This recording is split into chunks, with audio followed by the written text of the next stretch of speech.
morning, it's Fern Bark, and I'm just reminding everybody at the beginning of this video, one, Merry Christmas, and two, this Morning Wood videos will be moving to the new Morning Wood channel.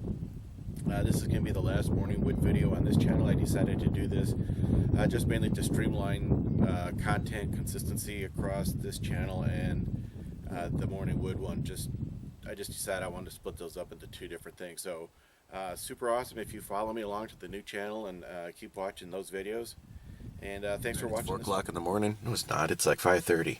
Anyhow, the range is, it was thunderstorming here just a minute ago, but the weather map shows that it's clear up by Morningwood, so I'm going to hit the road, 100-mile drive. See you when I get there.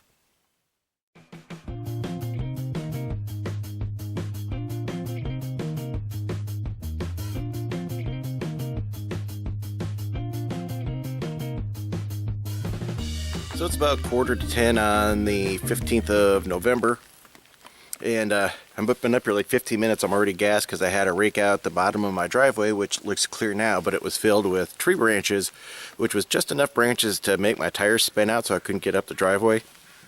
And in a fierce bit of irony that is me, I left the house while it was thunderstorming and did not bring a rain jacket, so I had to pick up this frog tog at the local Wally World on the way up here. Actually, it's pretty nice. It's lightweight, which I hope is going to be breathable like it says on the package, because I sweat all the time, so it'd be nice not to be wet on the outside and wet on the inside. So we'll see how it goes. Alright, this is the first time I've been able to get back to these batteries with a meter since the disaster, so I'm going to guess it's been 2+ weeks since these batteries have been on a charge, and they were underwater for probably a week. So I'm going to go ahead and put the probes on here.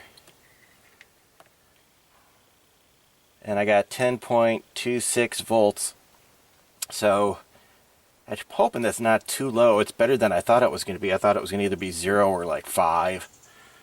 I gotta get these charged up and see if they'll hold a charge. So actually, about 5 minutes after I put my raincoat on, the sun came out, so I promptly took it off on account of sweating. And it's, what does it say over there? 52 degrees. God, it feels like it's 75. Just burning up, but yeah, it's pretty nice. Let me zoom in on the water. Pretty. So for this winter, what I think I'm going to do, whoops, is take this shelving unit out and spin my inverter charge controller up against the wall, and then I'll put a hole at the bottom of the wall and then run those big battery cables through the outside of this shed. And, you know, down there somewhere I'll have to move these trash cans, and then I'll roll the apocalypse box over here, and I think what I'll do is I'll put a drain hole down in the bottom. Oops, I'm not I got bad glare on the viewfinder, but the bottom kind of curves up a little bit right there, so I can put a drain right there, and then I'll put a couple of vents in, kind of like Chris in Oklahoma has on his box, with some computer fans to blow through there. Anyhow, that's me spitballing.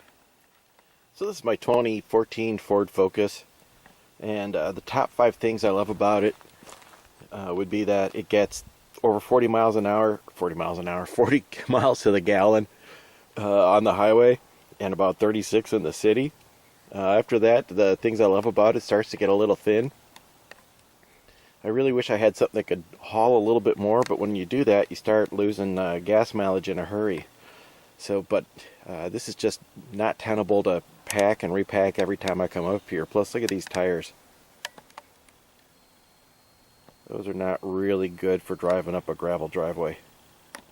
Great on the highway. No cooking segment today. I picked up a thing of fried chicken on the way up here, and yeah, just having cold chicken today. I don't like the way that tarp looks on there, so I'm going to take my chances with the original top and try to wrangle that up there and see what we got. One thing they don't tell you when you're building in the directions, when you're putting one of these buggers together, is that you have to insert this pole through this sleeve before you assemble the whole thing.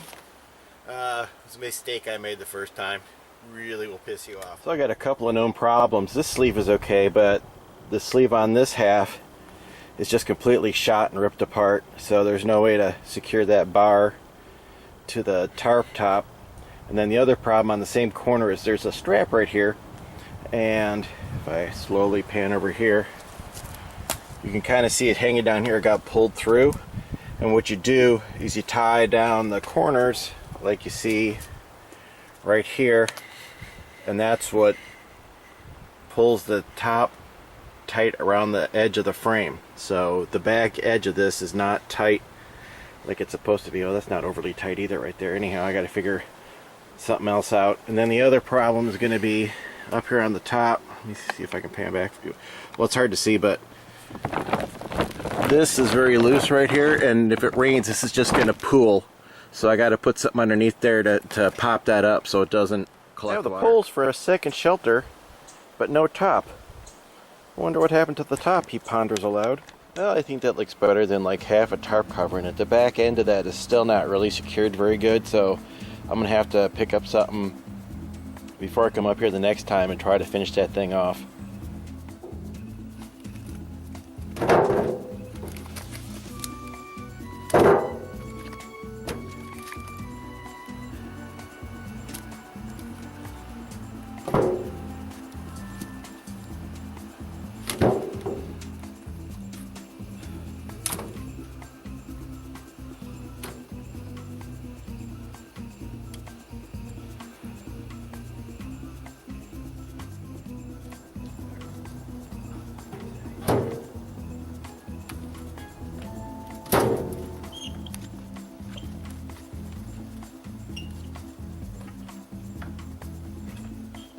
Already got that pile of logs moved, and then I also moved, there was a not quite as large a pile right up here, and I, oh my god, I had a freaking bug fly right in my throat.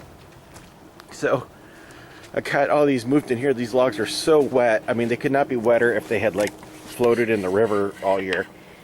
So that's that stack right there, and then here's another one right here. It's surprising how much I actually had stacked up. It didn't look that big before. I got some brush cleared over there, although it probably doesn't look like it from anybody's memory. I really wanted to get this pile of logs moved up underneath the tarp, but I am just gassed, and that's going to be a serious uphill climb. So I got to save myself. Next time I'll get those taken and moved up, because before I move those, I got to get that brush out of the way to make a clear path all the way up here, and that's going to be a little bit of effort, so I just don't have it in me today. This is my Schrade SCA XE20. It's just a hatchet. Really like this thing. I don't know if it's worth doing a full review on. It comes in a variety of colors. You can get it in black if you're, think you're some kind of tactical badass. I live in the real world, so I bought orange so I could find it when I drop it in the woods. It comes with one of these flint thingies, which I've never tried to use, but if that's your thing, it has it. But I really like the shape of the head, and it's wicked sharp. It just has really good power for taking limbs off. Love this thing. I mean, I've had it for a year, and it's still very sharp on the edge right here. I don't want to cut myself on it, but it's still very sharp, and I've beaten it into a lot of trees and sticks, and man, that's a nice hatchet. So there's about a 14-second delay between when I stop work and when I start getting cold, because I am just like drenched top to bottom. So I had to put this bright orange jacket on just to block the wind from me. But yeah, I'm going to cool down a little bit, enjoy the scenery, and call it a day. See if I think I'm going to try to be up here next weekend and maybe finish that wood pile right there. Yeah, I'm totally looking forward to that. And cleaning up that brush mess. Also looking forward to that knot. Geez, I just noticed this tree. I cut this down a few weeks ago. It's probably about 10 inches at that end, and it doesn't taper much all the way over there. So I gotta slice that up and stack it. Geez, that's a pile all by itself.